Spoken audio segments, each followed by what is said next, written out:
Michael Jackson को फिर Ronald Reagan medical Center ले जाया गया। वहां 2 घंटे की कोशिश के बाद दोपहर 2:26 पर माइकल जैक्सन को डेड यानी कि मृत घोषित कर दिया गया। किंग ऑफ पॉप यानी कि माइकल जैक्सन का जन्म 29 अगस्त 1958 को अमेरिका के गेरी इंडियाना शहर में हुआ था। माइकल जैक्सन अपने फादर की 7वीं औलाद थी। हालांकि माइकल जैक्सन के फादर जो जैक्सन माइकल से बड़े होने के बाद कोई ताल्लुक नहीं रखते थे। हालांकि वो एक स्टील मिल के अंदर काम करते थे और एक संगीतकार भी थे। लेकिन माइकल जैक्सन की माँ कैथरीन जैक्सन वो भी एक संगीतकार थी, लेकिन हाउसवाइफ ज्यादा थी। लेकिन माइकल जैक्सन के पैदा होने के बाद उन्होंने संगीत की दुनिया बिल्कुल ही छोड़ दी थी। बच्चों के थोड़े बड़े होने के बाद जो जैक्सन अपने सभी बच्चों को म्यूजिक सीखने के लिए फोर्स करते थे। माइकल जैक्सन 5 भाई जैकी, टीटो, जर्मेन, मर्लिन और रेंडी और 3 बहनें लेवी, लाटोया और जेनेट थी। रेंडी और जेनेट दोनों जैक्सन से छोटी थी और ये फैमिली बहुत ही ज्यादा गरीब थी। माइकल जैक्सन के फादर जो जैक्सन बच्चों को 5-5 घंटे म्यूजिक की ट्रेनिंग देते थे। अगर कोई भी बच्चा गलती करता था तो उसको अपनी बेल्ट से पीटते थे। जैकी, टीटो, जर्मेन ने मिलकर एक बैंड बनाया जिसका नाम जैक्सन ब्रदर्स रखा। माइकल जैक्सन भाई मर्लिन ने इसको 1964 में ज्वाइन किया। जो जैक्सन को एहसास हुआ कि उनके बच्चे प्रतिभाशाली है, उन्हें लगा कि वो म्यूजिक की दुनिया में बहुत नाम कमा सकते हैं। उन्होंने बैंड का नाम बदलकर जैक्सन 5 कर दिया। फिर वो अमेरिका के शहर मिडवेस्ट गए, जहां पर उन्होंने बार क्लब में म्यूजिक बजाया और गाने गाए और उन्होंने कई टैलेंट शो भी जीते और खुद के लिए नाम कमाना शुरू कर दिया। 1968 में जैक्सन 5 ने म्यूजिक कंपनी मोटाउन रिकॉर्ड्स के साथ एग्रीमेंट किया। उनके साथ पहला album Diana Ross the presents the Jackson 5 किया, जिसने रिकॉर्ड तोड़ते हुए R&B चार्ट पर नंबर 1 और पॉप एल्बम चार्ट पर नंबर 5 पर पहुंचा दिया। इसके बाद जैक्सन फैमिली के दिन सुधरने शुरू हो गए। इसके बाद माइकल जैक्सन ने खुद के अकेले का एल्बम लॉन्च किया जिसका नाम आई वॉन्ट यू बैक था, जो बिलबोर्ड हॉट 100 पर नंबर 1 पर पहुंच गया था। जैक्सन 5 बैंड को सफलता मिलती रही। उन्होंने ABC, I will be there और the love you save me जैसे और भी गाने रिलीज किए। लेकिन इसके अलग माइकल जैक्सन अपने गानों और डांस को लेकर ज्यादा फेमस हो रहे थे। वो इतने ज्यादा फेमस हो गए थे, वो स्कूल नहीं जा पा रहे थे क्योंकि उनके फैन उनको घेर लिया करते थे। इसके लिए उन्हें रिहर्सल और म्यूजिक कार्यक्रम के बीच निजी ट्यूटर्स के द्वारा पढ़ाया जा रहा था और ये सब तब हो रहा था जब माइकल जैक्सन सिर्फ बच्चे थे।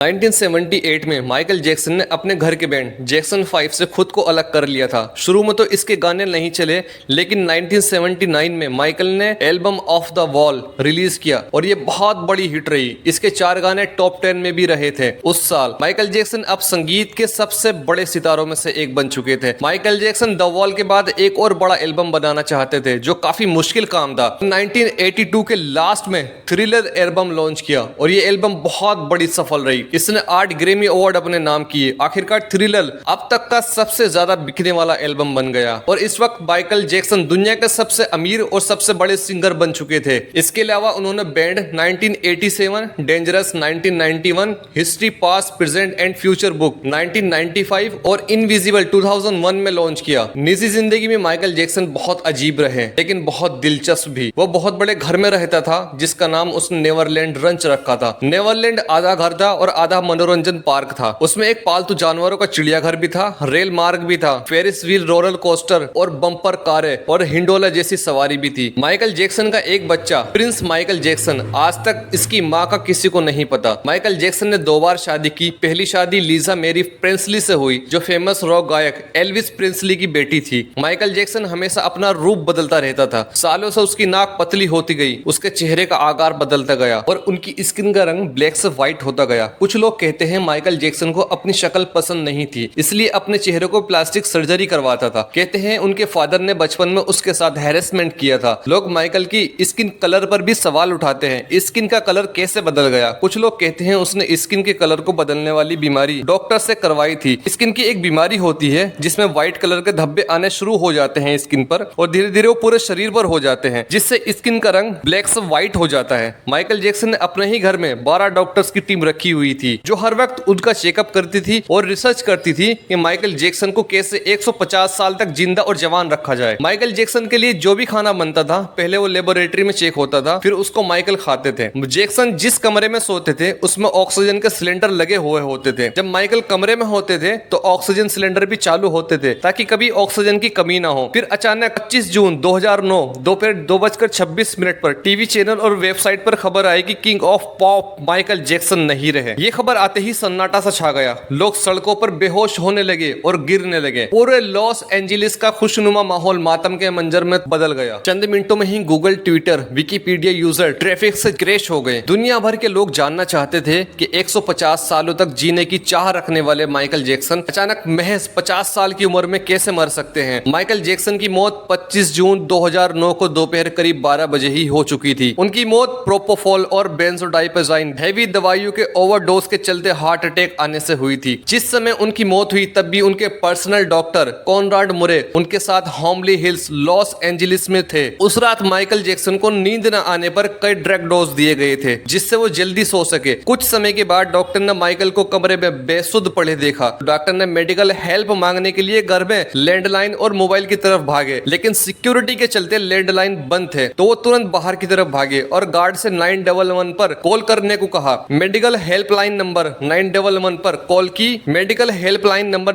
911 पर कॉल ठीक 12:22 पर किया गया। महज 3 मिनट में ही एम्बुलेंस डॉक्टर के साथ पहुंच गई थी। जब डॉक्टर्स पहुंचे तो माइकल जैक्सन सांस लेना बंद कर चुके थे। उन्हें सीपीआर दिया गया लेकिन इससे कोई फायदा नहीं हुआ। उन्हें तुरंत Ronald Reagan UCLA Medical Center ले जाया गया। करीब 2 घंटे की कोशिश के बाद दोपहर 2:26 पर उन्हें डेड यानी कि मृत घोषित कर दिया गया। माइकल जैक्सन की मौत के सदमे में 13 लोगों ने सडनली सुसाइड कर लिया था। ऑस्ट्रेलिया के सुसाइड प्रिवेंशन हॉटलाइन में माइकल की मौत के अगले दिन 50 लोगों ने सुसाइड करने के लिए कॉल किया था। ऐसी सिचुएशन में मौत का सही कारण पता लगाने के लिए पुलिस और डॉक्टर्स को महीनों लग गए। पोस्टमार्टम के लिए माइकल का दिमाग निकालकर उसकी जांच की गई। घर वाले फ्यूनरल करना चाहते थे लेकिन 2 महीने तक कोई नतीजा नहीं निकल पाया तो परिवार वाले माइकल की डेड बॉडी बिना उसके दिमाग के ही दफनाना चाहते थे। हालांकि लोगों के समझाने के बाद परिवार वाले भी इंतजार करने के लिए राजी हो गए। मौत के ठीक 39 दिन के बाद यानी कि 3 सितंबर 2009 को माइकल जैक्सन का प्राइवेट फ्यूनरल हुआ जिसमें महज 200 लोग शामिल हुए। माइकल की डेड बॉडी को सोने के ताबूत में रखकर कंक्रीट में दफन किया गया था। उन्हें मेकअप आर्टिस्ट ने ठीक वैसे ही मेकअप किया जैसे वो परफॉर्मेंस करने से पहले तैयार हुआ करते थे। माइकल के घर वालों को शक था कि अगर माइकल की कब्र की लोकेशन डिस्क्लोज की गई तो उनके चाहने वाले कब्र खोदकर उनकी डेड बॉडी को चुरा सकते हैं। इस वजह से उनकी डेड बॉडी किसी अनजान तरीके से दफनाने का फैसला किया गया था। हालांकि बाद में माइकल की dead body forest lawn great mycelium में दफनाया गया जहां हॉलीवुड के क्राक गवल, जीन हार्ले, वॉल्ट डिज्नी जैसी बड़ी हस्तियां दफन हैं। माइकल जैक्सन की डेड बॉडी जब घर से कब्रिस्तान दफनाने के लिए लेके जाई जा रही थी तो इसका लाइव टेलीकास्ट पूरी दुनिया के अंदर किया जा रहा था जो सिर्फ अमेरिका के अंदर ही 3.5 करोड़ लोगों ने देखा जबकि पूरी दुनिया में 300 करोड़ लोगों ने लाइव देखा।